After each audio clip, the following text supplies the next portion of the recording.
అదే RTV app వార్తల్ని క్షణాల్లో చదివే అవకాశం ఉంటుంది. ఒక న్యూస్ పేపర్, ఒక టెలివిజన్ ఛానల్ మీ చేతుల్లో ఎప్పుడూ ఉంటాయి.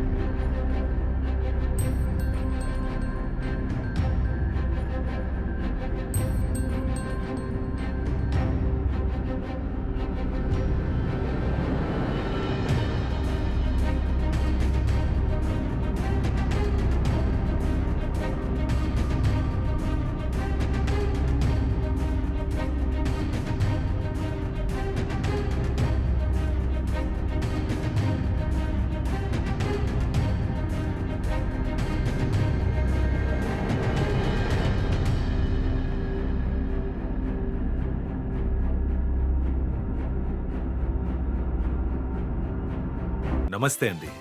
ఇది వ్యాపారం గురించి కాదు, ఓటు గురించి. ఎన్నికల్లో ఓటు వేయడం మన హక్కు మాత్రమే కాదు, కర్తవ్యం. ఎంతో మంది మహా నేతలు శ్రమించి ప్రాణత్యాగం చేసి ఈ అవకాశాన్ని మనకిప్పించారు. అందరూ ఓటు వేద్దాం. ఎందుకంటే ఓటు హక్కు ఊరికే రాదు. నా ఓటు ఎవరికో తెలుసా? అది సీక్రెట్ అండి.